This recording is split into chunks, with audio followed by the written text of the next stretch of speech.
بسم الله الرحمن الرحيم. asalaamaaleykum di ziar mbokk yi di leen ziar bu baax a baax si teew bi ngeen teew fii di wax ni très sincèrement c'est un grand plaisir de recevoir leen fii ndax ñun ñëpp on est des Sénégalais et que weeru koor da ciy baax ñu def partage def solidarité. alors man El Hadj Diallo la maa géré tout ce qui est donc organisation ak département communication de l'association ACM2I, l'association des Sénégalais du Maroc pour l'initiative innovante. Alors donc je crois qu'il est intéressant aussi de mettre l'accent juste sur quelques points. Voilà, nous devons ce débat avec Khalifa Kad. Alors nous nous avons fait un constat au Maroc. Alors constat à l'analyse, Sénégalais 75% des Sénégalais dañu nekk dans une situation qui est illégale, irrégulière. Alors on s'est dit, est-ce que nous devons croiser suñuy bras di xoolante wala est-ce que dañu war a jóg pour une solution par rapport à ces difficultés-là. Alors premier problème bu ñu njëkkoon a gis mooy la problématique liée aux cartes saisies. Donc ñun ñu amoon benn association dugg ci kër yi di def porte à porte di waxtaan ak nit ñi di leen recenser xool yan problème la ñu am. Alors toutes les familles nous disaient que la plus grande problématique mooy la carte saisie. Donc mu nekk un vrai problème boo xam ne il faut ñu trouver une solution. mu jógee foofu aussi ñu dem seeti waa consulat ñu waxtaan ak ñoom par rapport ak sénégalais seen i difficulté ñu ne ñoom premier problème bu njëkk a am mooy sénégalais yi amuñu sax carte consulaire. Et à partir du moment où ngay sénégalais amoo carte consulaire mënuñu jàppee ni sax sénégalais parce que tu n'es pas reconnu au niveau du Maroc. Alors loolu pour nga am une protection internationale de ton état il est obligatoire nga am carte consulaire. ñu jógee foofu tam am un deuxième problème bu am muy un problème lié au compte bancaire. Sénégalais yi si bëri ay Wafacash la ñuy am et Wafacash xam nañ ni c'est un microbanque la bu banque comme banque yu mag yi yoo xam ne dañu am garantie au niveau de la banque mondiale. Et que jël yi soxna yu bëri jot ñuy wax et que dañuy am foofu xaalis mais malheureusement pour ñu jot ko sax problème. Alors ñun on s'est dit que il va falloir aussi ñu jël suñuy décision ñu jël situation bi en main ñu dem seeti directeur général bu Crédit du Maroc waxtaan ak moom expliquer ko la situation. mën nañu certes les Sénégalais amuñu information moo tax mais am na benn loi boobu au Maroc depuis 2015 buy permettre à tout Sénégalais bu ñëw Maroc bu mën a am un compte bancaire normal. Alors man mii di wax foofu la am compte bancaire et que tout le temps ni ñu koy yóbbu ñu bëri ñu fa am des comptes normaux sans aucun problème. Alors bu ñu jógee foofu aussi ñu gis ne am nañ beneen problème mu nekk des problèmes liés au contentieux juridique. Sénégalais dañu am problème ak yoon bu ñu amee problème ak yoon dañ leen di bàyyi ci prison marocaine fa la ñu nekk et que duñu am benn soutien. keroog benn réunion suñu grand mu ñu doon wax dañ leen war a taxaw di leen jàppale dañu yóbbul lekk dañu yóbbul ay matelas dañu yóbbul ay mbàjj. Alors ñun on a dit que bu fekkee foofu rek fa la limité amul sens parce que bu fekkee nit ki day nekk prison nga ko dimbali rek lekk ak naan point final loolu amul sens war nga ko dimbali moom avocat am ay nit yu koy dimbali kat ñu xool naka lañ koy génnee ci loolu. bu ñu amul solution ba amul solution ñu xool ñu ko transféré mu dem prison yi nekk Sénégal ndax ñun ñëpp on est sénégalais wut moo ñu indi fii su fekkee dañ nekk say difficulté kenn warul senal kenn war nañu mën a jàppalante. Alors donc loolu association la boobu vision bu mag a mag boo xamante ni xooluñu sénégalais bi nga bokk parti réew mi Idriss Seck wala nga bokk parti Macky Sall boo mënti bokk l'essentiel nga nekk sénégalais problème boo mënti am dañ ci taxaw jàppale na loolu moo tax d'ailleurs ñu mettre en place aussi benn bureau de recrutement bu fi nekkal ñëpp boo demee par exemple Acticol mu nekk benn boîte bu mag fii reconnu au Maroc Grand Eli moo ñu fa nekkal boo demee par exemple Intelsia am nañ fa monsieur Silla moo ñu fa nekkal boo demee Denwacol suñu société ñun ñu ngi fa donc sénégalais bi tey mënatul am fii problème bu fekkee mi ngi ñun quel que soit problème bu mu am dinañ si taxaw jàppale ko loolu idée bu jiitu parce que on s'est dit certes boo bëggee changer dara sa dëkk wala boo bëggee changer dara sa biir dëkk il le faut nga nekk ci système bi nga bokk ñuy décider parce que mënoo toog fere di sànni xeer nga bëgg a bokk ñuy changer. Alors loolu yëpp lañ bëgg a waxtaanee tey pour bañ a guddal kàddu bi rek ngeen xam ne l'essentiel mooy tey ñu partager def ndogu ñu lekk waxtaan entre Sénégalais aussi tamit ñu jéem a xool naka la ñuy indee saafara. Asalaamaaleykum gars yi maa ngi nuyu ku ci nekk ci turam ak ci santam di rafetlu vraiment teewaay bi di bét ci ni ngeen ñëwee muy suñu parce que xam nañ ni xat na te période doy na waar parce que weeru koor et que bu demee nii rek c'est parce que lii ñuy def nii dañu bokk lu ñu gëm la donc maa ngi leen ci sant bu baax donc moi je prends la parole au nom du mouvement jàppale Idrissa Seck du Maroc bi nga xam ni on l'a mis sur pied récemment pour l'unique but ñu jàppale Idrissa Seck soutenir sa candidature pour les élections de 2019 Inch'Allah pour le porter à la tête du pays nga xam ni mooy Sénégal ñun ñëpp ñu xam ni Sénégal dëkk la boo xam ni tey vraiment problème bi ñu gën a am mooy problème leadership mooy problème njiitu réew ci tegu ci yoon njiitu réew buy liggéey pour intérêt askanam donc loolu mooy suñu premier point ñu jëm élection ñu jàpp ni Idrissa Seck de ci répondre parfaitement aux critères de njiitu réew bi ñu soxla mooy un président juste et un président efficace dans l'action. Njiitu réew da nga war a njëkk a nekk koo xam ne da ngay def dëgg di ko wax di yëpp dëgg. Njiitu réew da nga war a nekk koo xam ne yaay garantie les lois yow yaay ndeyu réew mi bu fekkee ne am na ku feebar yaa war a garantir ñu mun a xam ni bu feebaree day def faju mu yóbbu kaaraange bi di sécurité ci wàllu santé su nekkee ni am na ku am problème mu gëm ni su yóbboo problème am justice bu fekkee dañ ko tooñ wala ñu jaay ko doole justice dana ko delloo àqam loolu tamit garantie la boo xam ne njiitu réew moo koy def ci réew donc yooyu yëpp nga xam ne tey au Sénégal dafa jox au Sénégal instant bi ñu toll yooyu yëpp demeewul ni mu waroon demee moo tax ñu jàpp ne Idriss Seck qui sera un président juste sera le président idéal pour redresser le Sénégal mais un président efficace dans l'action parce qu'on sait tous que aujourd'hui le Sénégal demande et a besoin impérativement d'un homme d'action et dans tous les plans pour que ñu mën a redresser le pays bari na ay domaines yoo xam ne affaire yaa ngi doy waar affaire yaa ngi jaxasoo vraiment c'est le moment de changer les choses loolu nag bu ñu ko defee ñu ni ñun li ñuy jiital di ko prioriser nekkul politicien bi gars yi daan def fii démb ak bërki démb déedéet dañuy ne loolu daf fi jeex loolu amatu fi sens soxlaatuñu ko fi li ñu fi bëgg mooy les problèmes yi ñuy dund tous les jours au jour le jour ñu jël ko en main à bras le corps identifier leen dox ci wax ci ut ci ay initiative bu ëllëg si bi ku fi nekk njiitu réew koo mën a doon ñu imposer la nga accompagner ñu pour indi ay solution ci problème boobu ci loolu maa ngi saluer la présence de l'association des aveugles sénégalais yi nga xam ne ñoom suñu biir boobu suñu biir lañu bokk ñu ngi nañ ils sont là présents et Mamadou Dione di seen président maa ngi leen di nuyu bu baax et que ñoom ils se sont réunis aussi en association c'est uniquement aussi dans ce but d'amener des solutions ci ñoom tamit le vécu bi ñu am la condition humaine bi ñuy dund te mu métti lool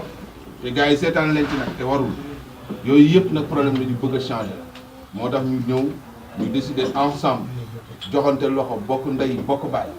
am un idéal un objectif commun muy lan muy ñu samp fi Sénégal bu dëgër samp fi Sénégal bu wóor samp fi Sénégal bu mun a jëmale Sénégalais yi kanam loolu la ñu soxla te loolu bu ñu am ko il nous faut un président juste et un président efficace donc loolu laa amoon may wax gars yi bañ a guddal di nuyu di la présence donc di leen présenter suñu gan yi il y a Pathé Fall qui est ici à ma gauche Ndeye Ba la présidente nationale des femmes maa ngi koy nuyu Pape Biteye maa ngi lay nuyu Fatou Diallo moom tamit responsable au niveau de Riyad Ulfa maa ngi koy nuyu bu baax a baax di gis taxawaayam ak ñu góorgóorloo muy adjoint Ndeye Ba maa ngi nuyu grand Mor Ndiaye Mor donc le grand Mor bi nga xam ne l'infatigable Mor bi nga xam bi ñu commencé ndog yi ba léegi ñu ngi góorgóorlu ñu ngi def lu mu bëgg pour que affaire jëm kanam assistance bi ku ñëw ñun ñëpp nuyu naa leen remercier leen seen présence vraiment di bëgg loolu ci ni mu demee nii et di bañ a guddal daal merci beaucoup. asalaamaaleykum mbooloo mi maa ngi leen di nuyu ñëpp ci nekk sa ak sa sant ñu ngeen di jaajëfal ñu ngeen di jiital di association aveugle leen jaajëfal leen jël yóbbu mais def ngeen di ko ñëw parce que lii daal dafa ngeen bàyyi lépp kon lii nii am na lu leen jaral te lu leen jaral la leen jaral nañu ko raw ndax gis nañ ne fu mu toll nii dañoo war a toll ci moment boo xam ne dañoo war a liggéey jàppoo ku nekk gëm ci li nga nekk te yéen gëm ngeen ci li ngeen nekk ñu gën cee góorgóorlu gën a taxaw parce que 2019 dañoo war a def lu mu ba Idrissa Seck jël réew ndax gisuñu suñu bopp bu ñu gisoon suñu bopp duñu xool lii parce que nekkoon nañ ci yeneen nag mais lii nii li tax ñu dund ci xam nañ ne duñ ko réew maa ngi gërëm maa ngi sant nag ndax li ngeen ñu defal nii rëy na yaakaar bi ngeen am ci ñun nag yàlla ko mu tas te ñu ne yaakaar bi ñu am ci yéen yàlla mu tas te lii nii dañoo bëgg mu gën a yaatu lu ñu mën ak lu ñu mënul yëpp nañ ko def ku ci gis sa morom waxtaan ak moom ñu ñëpp ñu takkoo liggéey parce que ñi bu ñu ko defee defaluñ ko kenn suñu bopp lañ ko defal ndax ñu bu ñu bàyyee Sénégal ñëw fii gisuñu ko lu ñu gën ku ci nekk rek am nga ku fa bàyyi sa doom wala sa yaay wala sa papa nga sañ boo sañoon sant boo yeewoo sa ñoom ngay jàkkaarloo te yaa ngi ñëw toog fii kon gënuñu ñu bëgg na ñu takkoo jàppale ci Idrissa Seck ba mu faloo 2019 ñun ñëpp ñu mën a ñibbiwaat liggéey leneen gis suñu bopp bu baax baax te yàlla sax dina ko def nañu gën a yokk doole rek incha allah maa ngi jaajëfal ñëpp. waaw maa ngi gërëm ñëpp ci taxawaay bi ak engouement bi nga wax ci seen panel bi ak détermination bi ngeen am parce que vous n'êtes pas sans savoir que depuis des années ñu ngi organisé bi ndogu on reçoit presque 300 à 350 personnes par semaine mais cette année-ci sentir yëguñu métier bi rek naqari parce que seen appoint yéen chaque jour ngeen ñëw par dizaine ñëw jàppale ñu fii à la bibliothèque pour ñu loolu mën a possible donc ñu le comité d'organisation ñu ngi leen gërëm yéen di leen sant parce que gis nañ seen main vraiment bi ngeen indi ci seen touche bi ngeen di apporté ren à travers votre président Idy. Donc je crois bien que gars yi waxoon nañu ko keroog lors de notre rencontre chez Idy. Ce qui est urgent actuellement c'est qu'on fasse quand même quelque chose de concret. ñu am ay lël ay panel je crois bien que ñun ñi ku nekk xalaat bi koy dégg je crois bien dara mën na cher et chacun est entre nous chacun parmi nous est porteur d'un grand projet je crois bien que loolu Idy war nañ ci mën a taxaw ci kaw loolu aussi ndimbal na ci fekk loxol borom sama gars boo bokkee ci am mbir du sos ko da nga am mandarga ko da nga war a am benn carte de membre wala kii xëy ca mbir ma Idy loolu war nañ ci mën a bàyyi xel les initiatives sont bonnes et sont nombreuses sont variées et plurielles mais je crois bien que ñun bu ñu génnee ci weeru koor yi incha allah te yàlla may ñu génn ci jàmm salaam war nañ mën def ay lël di toog di waxtaan man li nga xam ne maçon laa ki nga xam ne ki ouvrier laa ñu def ay atelier mais lépp ñu sotti ko ci biir kër. bismillahi rrahmani rrahim alhamdulillahi rabbil alamin arrahmanir rahim maliki yawmiddin iyyaka na'budu wa iyyaka nasta'in اهدنا الصراط المستقيم صراط الذين أنعمت عليهم غير المغضوب عليهم ولا الضالين. Encore une fois, on vous remercie ci temps bi ngeen ñu accordé. Bon, en gros pour résumer rek li sama ñaari prédécesseurs yi wax mooy ci wàllu lu jëm si wàllu vie associative bi ak mouvement bi nekk di jàppale Idrissa Seck juste pour wax leen rek soo leen gisee débat bi tàmbalee nii c'est pour wan leen ne Sénégal dañoo war a changer de mentalité on doit plus rester di toog di wax nit kaay ñu voté diw kii lañ faral déedéet dañu war a xool koo xam ne ni intérêt mooy intérêt peuple sénégalais. Maintenant nag ñun fan lañ mën a manifester actuellement du au Sénégal parce que nekkuñu fa suñu teraanga fii la nekk problème yi ñu am fii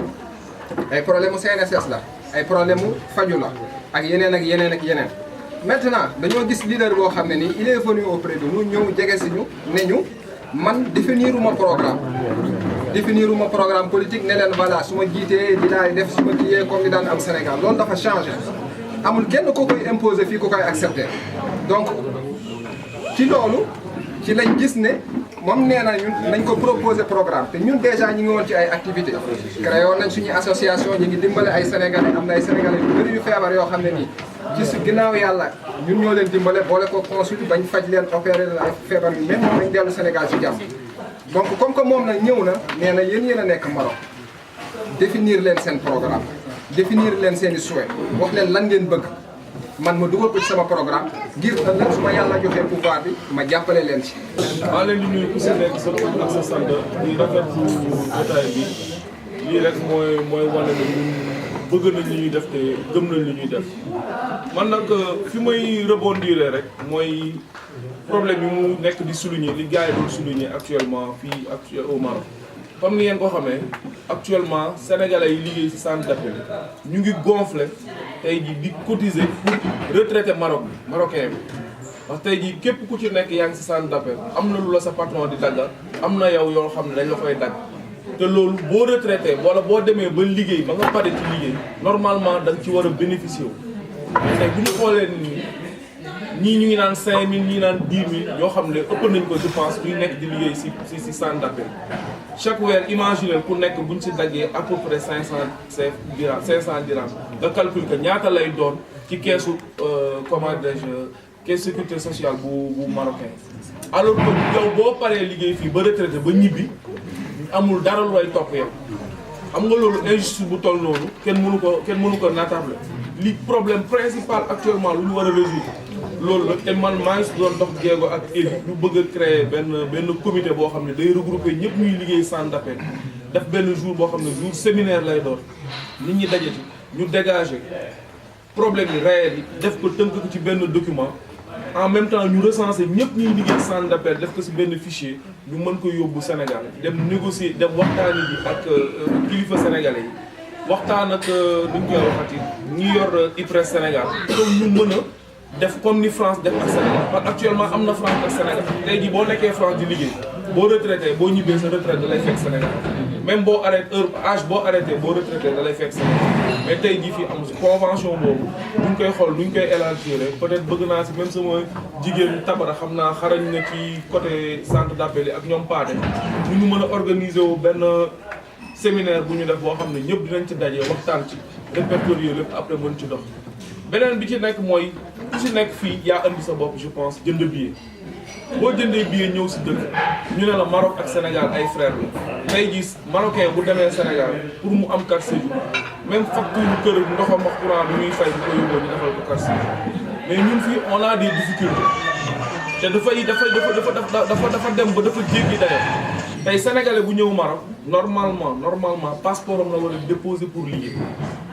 mais tey dem na ba dëkk bi bëri na ma sénégalais yi jaxasoo nañ ak yeneen nationalité de telle sorte que ñëpp dañ leen di mettre ci benn sac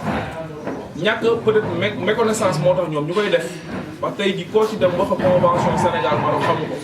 te c'est bel et bien am na convention entre le Maroc et le Sénégal ñun ñuy tey bu ñu demee ba am fi carte séjour même droit bi marocain bi am fii ñun moom lañ fi am ainsi de suite ñoom Sénégal mais ñun mënuñu fi bénéficier wu parce que tey jii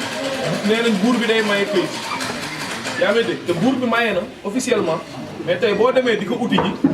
lañ lay laaj da lay découragé loo ar ko wala ñu la laaj normalement sa fi nga dëkk sa facture ndox ak courant moom nga war a ñëw pour justification d'adresse loolu problème la boo xam ne war nañ ko jëm femme de ménage yi nekk si kër yi problème yi ñuy jànkonteel bëri na dañu waxoon ne dañuy regrouper wu en même temps wax ak waa consulat de telle sorte que képp ku fiy liggéeyati da ngay am contrat yow ak sa liggéeykat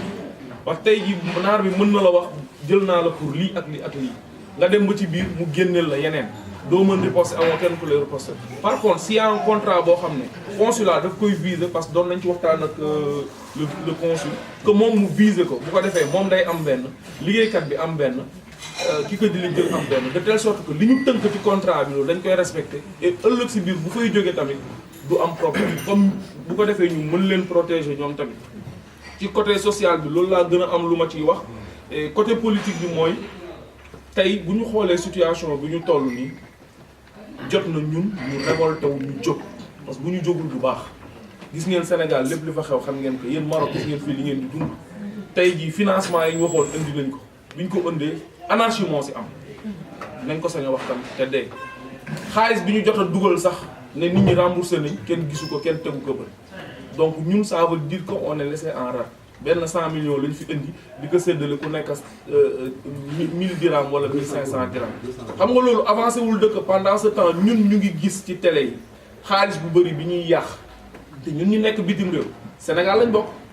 dañ ci war a bénéficier wu parce que xaalisu contribuable la ñun ñoom ñoo ko bokk pourquoi léegi ñu réserver ko pour ñi nekk Sénégal wala ñoom seeni nit ñun ñu nekk bitim réew di liggéey di daan suñu doole te tey jii ku ñu jàppale peut-être as tuut wala yokk ñu doole ñu gën a développer suñu activité mënuñu ko président Idi bi mu fi ñëwee ñu waxtaan ak moom li waa ji wax dëgg la dafa nañu carrément réalité bi fii yéen a ko xam donc yéen ay tënk li ngeen xam ne yéen bëgg ngeen ko ñu defal leen ko au Maroc ngeen jox ma ko ma boole ko sama programme. La première des choses à faire pour qu'un Sénégalais qui vient à l'extérieur mooy nga dem wuti carte consulaire la carte consulaire soo ko amul kenn mënu la defal dara donc ñi ko fi am baax na ñi ko amul bu nu xëyee nañu dem consulat uti ko 50 xamu ñaata dirham ngay fay ak say ak carte photo 37 dirham je pense ak ay photo ñu defal la sa carte consulaire nga am ko c'est la première des choses. beneen bi mooy on a créé des joxe nañ fiche yi multiplier nañ ko fiche de secteur yi dañu bëgg a quantifier donc parce que en réalité politique la ñuy def te politique tamit finalité bi mooy élection la ñu jëm dañu bëgg a xam ñi nga xam ne am nañ carte électeur fiche yi dinañ joxe gars yi remplir ñi am carte électeur te jot seen carte ñu remplir leen ci yenn fiche yi ñi am carte électeur bindu te jotuñu seen carte gisuñu ko ñu xam leen fekk ñoom xam nañ ni am nañ seen récépissé mais jotuñ seen carte ñu xool nu ñuy lijjantee ba ñooñu ñu jot seen carte ñi nga xam ne jotuñoo am carte électeur ñu xam ko ñi nga xam ni ci diggante bi jóge nañ Sénégal amee fa carte électeur ñibbi si fii ñu xam leen parce que ñooñu am nañ ay techniques yoo xam ne bu ñu demee jour élection mën nañ leen boole ci représentant de bureau yi permettre leen ñu mun a voter parce que dañuy changer dañ leen yokk ci donc loolu aussi ñu xam ko fiche gars yi dañ ko distribuer je pense que sama gars yi dinañ ci intervenir am na commission pour dimbalante ci affaire certificat d'hébergement yi yaakaar naa am na ñu ko fi defalante suñu biir loolu tamit dañ koy waxtaane ku amul certificat bëgg am ay këyit amoo certificat séjour amuloo contrat de bail pour ñu xool pour la mën a defal certificat d'hébergement il y a des conditions yoo xam ne xam nañ ko buñ xoolee boole ñaari nit ñu defal la te yàlla tax nga dem defal sa kii déposer sa këyit donc daal loolu lañu bëgg a àndee ci dëgg ci yoon yu tegu ci yoon te dañu bëgg a nekk des légalistes nit ñi am ay këyit tegu ci yoon ñi amul liggéey ku ci bëgg liggéey bu ñu xamee sa CV bu ñu mënee boole ak kenn on a créé un bureau pour ça loolu la jëriñ mais on ne prétend pas créer une kenn carte pour que ça soit clair mais on peut les orienter les aider et les accompagner même pour que ñu am carte. maa ngi leen di nuyu bu baax a baax kenn ku nekk ci turam ak santam di rafetlu aussi initiative bi di leen ñaanal di ko sakku ci yéen man may Mamadou Dione bokk ci collectifu non-voyants yi nekk fii biir Maroc bu ñu nee collectif non-voyants aussi tekkiwul ne groupe bi association bi nekkul na ay non-voyants kese moo ci nekk mais seulement le nom muy association des aveugles sénégalais résidant au Maroc locomotive bi la mais y en a d'autres personnes parce que y en a nos familles nos frères et nos sœurs ñi nga xam ne ñoo fi nekk ak suñu xarit yëpp ci lañ bokk. bon le problème a nekk aussi problème bi nga xamante ne moom lañ jagleeloon Sénégal doon jànkonteel Sénégal mënuñoo poursuivre suñu jàng bi daw ñëw fii daanaka dañ ko fi xaw a fekk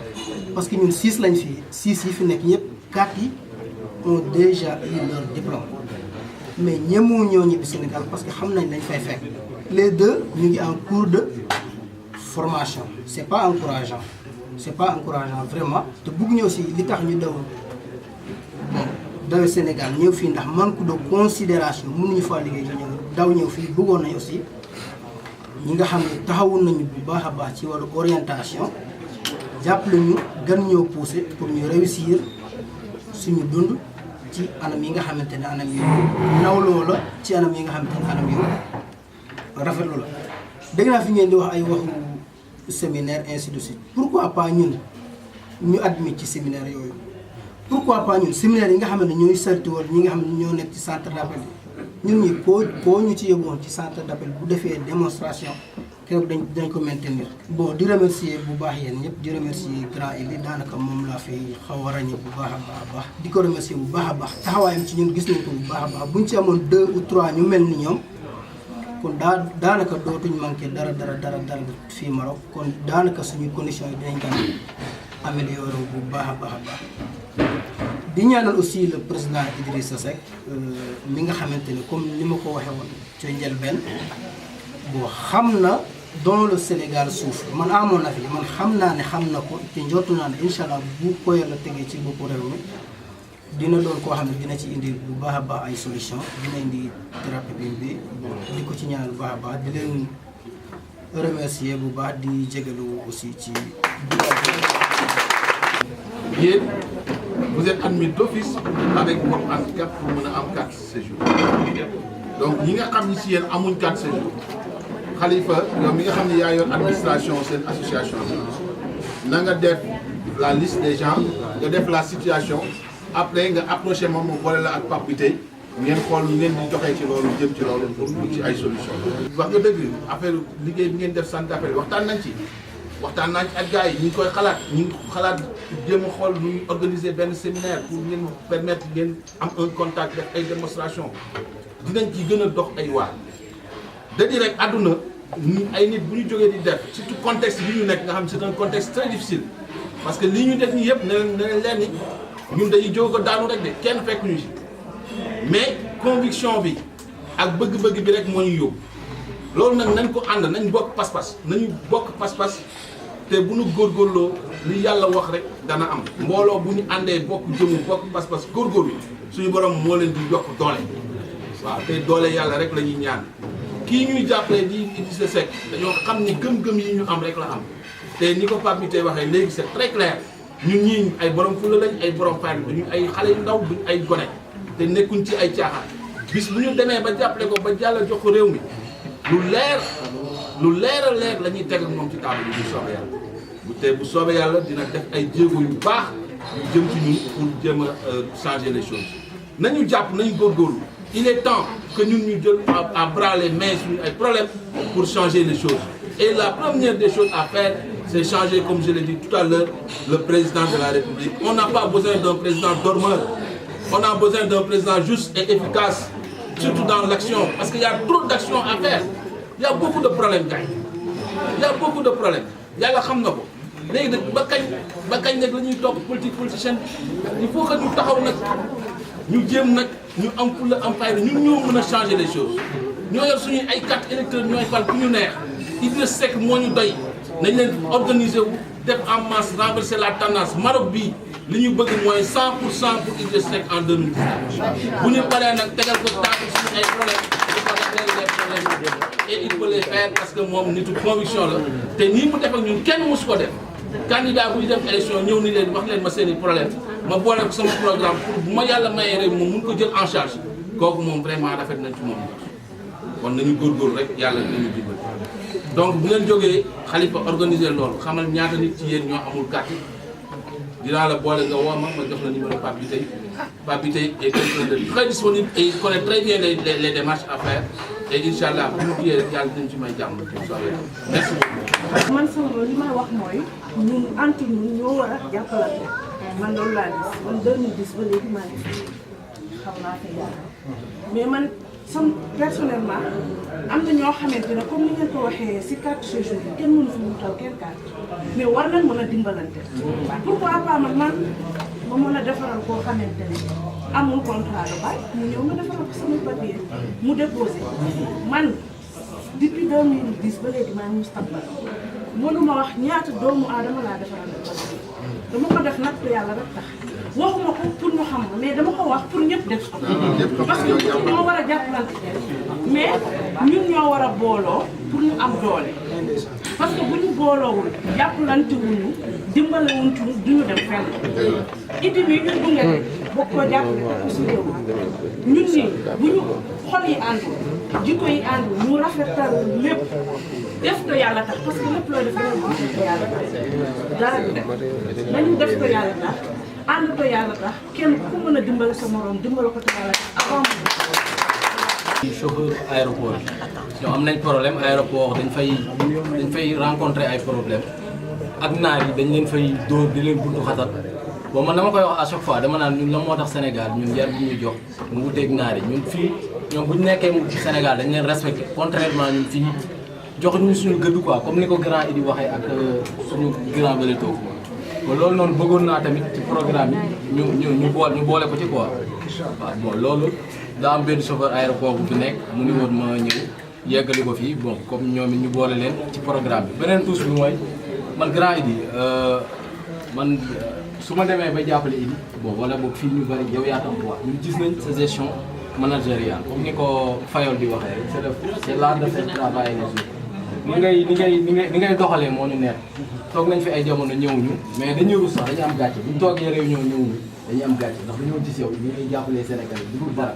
au-delà de la politique bon nekk indi nga benn méthode boo xamante ni franchement du ma ni Idi mais yow ñun ci yow la ñu xool suñu point de vue quoi ci yow la ñuy xool pour mën a avancer.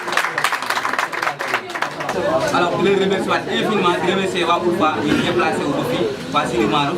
Alors, représentant chauffeur, alors les abonnés aussi les représentés. Je les remercie bien, parce que nous sincèrement, on a eu cette faille. Machallah, il y a le bourbier qui a dit le corps, il y a le faille. ku nekk li nekk sa xol li nga bëgg yow yaa ko xam yàlla na ko yàlla defal ci barke Seydina Muhammad maa ngi tudd Abdoulaye Sylla man maa représenté jeune mouvement bi mouvement Jàppale Idrissa Seck bu Maroc tey nag lu waral suñu teewaay tey fii mooy si suñu programme social la dugg quoi jàppale sénégalais yi nekk Maroc si weeru koor bi. programme yi ndogu bi nag bu ñu tuddee ndogu bi dañ koy décentraliser lii tey lancement officiel bi la woon dañuy dem une fois dañuy dem Sidi Maroc dañuy dem si yenn quartier yi. yeneen programme ñu ñëw nag après weeru koor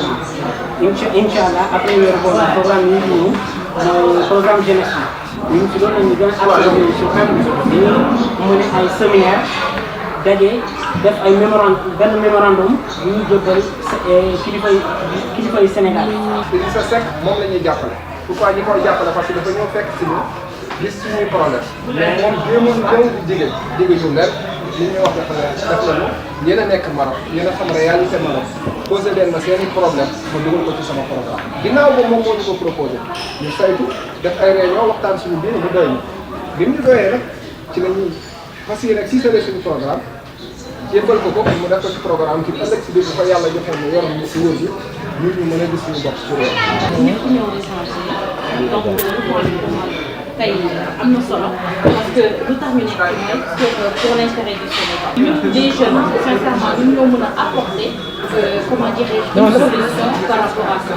waaw man loolu rek laa ci bëggoon dolli et vous donner rendez-vous